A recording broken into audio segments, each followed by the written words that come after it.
நம்ம சொன்னது மாதிரி இன்னைக்கு காலையில 11 மணிக்கு தாவேகா கட்சி தலைவர் நடிகர் விஜய் அவர்கள் காஞ்சிபுரத்தில் இருக்கக்கூடிய சுங்குவார் சத்திரம் அப்படிங்கிற இடத்துல அமைந்துள்ள ஒரு தனியார் கல்லூரிக்கு உள்ள இருக்கக்கூடிய இண்டோர் ஸ்டேடியத்துல 2000 பேர் மட்டுமே பங்கெடுக்கக்கூடிய மக்களும் தொண்டர்களும் பங்கெடுக்கக்கூடிய ஒரு நிகழ்ச்சி ஏற்பாடு செஞ்சு பேசுறதா இருந்துச்சு இல்லையா. அந்த 2000 பேருக்குமே வந்துட்டு QR கோடோட பாசஸ்லாம் கொடுத்து அவங்க கரெக்டாக உட்கார வச்சு செம்மையாக வந்துக்கிட்டு பேசி முடிச்சாரு. அதில் பேசுனதில் என்ன விஷயங்கள் பேசியிருக்காருன்னா, அதாவது நாங்கள் தேர்தல் சமயத்தில் நிறைய வாக்குறுதிகள் கொடுப்போம், அதில் ஒரு சில விஷயத்தை நான் சொல்ல விரும்புகிறேன் அப்படி சொல்லிட்டு வழக்கம் போல் இந்த இப்போ தமிழகத்தை ஆண்டுகிட்டு இருக்கக்கூடிய திமுக கட்சியை பற்றி எகென்ஸ்டாக நிறைய விஷயம் பேசினாரு. குறிப்பாக வந்து தேர்தல் வாக்குறுதிக்கு முன்னாடி ஒரு சில விஷயம் சொல்கிறேன்னு சொல்லி சொன்னார் இல்லையா. அதில் ஒரு விஷயம் என்ன சொன்னார்னா, நம்மளுடைய மக்கள் அனைவருக்குமே ஒரு வீட்டுக்கு ஒரு மோட்டார் சைக்கிள், பைக், எல்லா பேருமே வந்துக்கிட்டு கார் வாங்கணும் அப்படிங்கிற நிலைமைக்கு பொருளாதார வசதியை வந்துக்கிட்டு நாங்கள் உயர்த்தி விடுவோம். வீட்டுக்கு ஒருவர் டிகிரி படிச்சிருக்கணும், வீட்டுக்கு ஒருவர் வந்து கண்டிப்பாக வருமானம் ஏற்படுத்தி தரணுங்கிற ஒரு அடிப்படையில் நாங்கள் வந்து தேர்தல் வாக்குறுதி கொடுப்போம். அது மட்டும் இல்லாமல் அனைத்து மக்களும் பயம் இல்லாமல் கவர்மெண்ட் ஹாஸ்பிட்டல், அரசு மருத்துவமனைக்கு வந்து சேரணும், வந்து போகணும் அப்படிங்கிற ரீதியில் வந்துக்கிட்டு நாங்கள் மேம்படுத்துவோம்.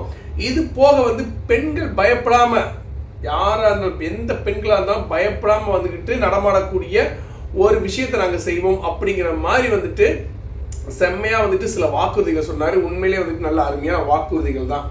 இது போக சில விஷயங்கள் சொன்னார். அதாவது கடந்த சில நாட்களுக்கு முன்னாடி திமுக அரசு வந்து எங்களை பார்த்து வந்து தற்குறின்னு சொல்லிச்சு.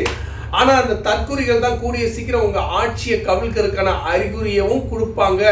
அது மட்டும் கிடையாது, உங்களுக்கே தெரியும் இந்த விஜய் சொன்னதை தான் செய்வான், இல்லாட்டினா சொல்ல மாட்டான், அதில் கண்டிப்பாக நீங்கள் நம்பலாம், நம்ம தான் ஆட்சி அமைக்க போகிறோம் அப்படிங்கிற விஷயத்தையும் சொன்னார். இது போக விஜய் வந்து குறி வச்சா கண்டிப்பாக வந்து அதை அடைவான், குறி தவறுன்னு ஒரு விஷயம் மனசில் படித்தா குறி வைக்க மாட்டான் அப்படிங்கிற விஷயத்தையும் சொன்னாப்புல.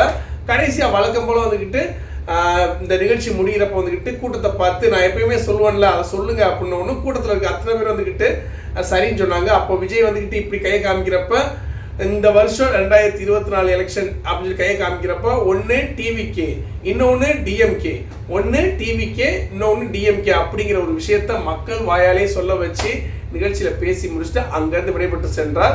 விடைபெற்று செல்லும் பொழுது வந்துக்கிட்டு மக்கள் கூட்டத்தில் போய் கை காமிச்சிட்டு பக்கத்தில் க்ளோஸாக போனார்.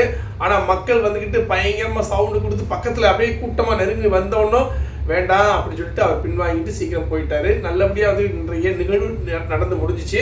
விஜய் பேசுறது மாசா இருந்துச்சு, ரசிக்கிறது மாதிரி இருந்துச்சு, உண்மையை சொல்லியிருக்க மாதிரி இருக்கு. பாப்பம் பொறுத்து அடுத்த தகவல் தான் கண்டிப்பாக உங்களுடைய பார்வை கொண்டு வரேன். மீண்டும் ஒரு தகவலுடன்